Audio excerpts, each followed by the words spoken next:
নমস্কার বন্ধুরা, দাঁড়িয়ে আছি এখন কপিলামুনি আশ্রমের সামনে। আর কলকাতা থেকে এই কপিলামুনি আসতে কত খরচা হতে পারে সেটা আপনাদেরকে বলছি। দেখুন, কলকাতা থেকে যখন আপনারা আসবেন নামখানা লোকাল ধরে, তখন মোটামুটি নামখানা স্টেশন শিয়ালদা থেকে ভাড়া নেবেন মাত্র 25 টাকা। আর নামখানা স্টেশন থেকে আপনাকে প্রথম চলে যেতে হবে সোজা ফেরিঘাটের উদ্দেশ্যে। আর ফেরিঘাটের উদ্দেশ্যে যখন নামখানা স্টেশন থেকে একটা টোটো নিয়ে যাবেন তখন তার ভাড়া পড়বে 20 টাকা। নামখানা ফেরিঘাট থেকে যখন আপনার সাগরদ্বীপের বেনুবন ফেরিঘাটের উদ্দেশ্যে লঞ্চ নিয়ে রওনা দেবেন তখন কিন্তু আপনার লঞ্চের ভাড়া পড়ে মাত্র 40 টাকা। আর বেনুবন ফেরিঘাট থেকে যখন সাগরদ্বীপের কপিলামুনি মন্দিরের উদ্দেশ্যে রওনা দেবেন টোটো করে তখন তার ভাড়া পড়বে 60 টাকা। টোটাল কলকাতা থেকে এই সাগরদ্বীপের কপিলামুনি আশ্রমে আসতে আপনার মোটামুটি খরচা পড়বে 145 টাকা।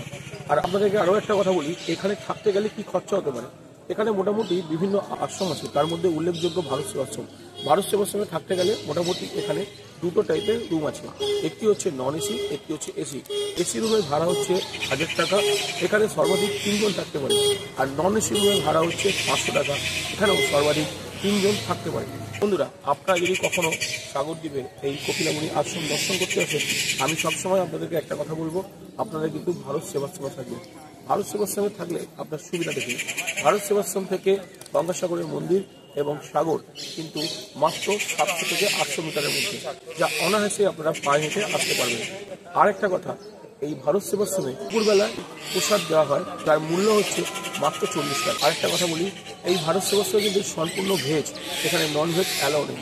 আর এই ভারত সেবাশ্রমের গেটের বাইরে কিন্তু অসংখ্য হোটেল রয়েছে, যেখানে ভেজ নন ভেজ বিভিন্ন রকম ভ্যারাইটিস খাবার আপনারা পেতে পারেন। তো এখানকারও মোটামুটি মূল্য 50 টাকা থেকে 60 টাকা ভেজ প্লেট।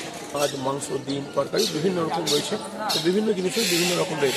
তো আপনারা কিন্তু এই ভারত সেবাশ্রমে এসে থাকতেই পারেন। বন্ধুরা নমস্কার।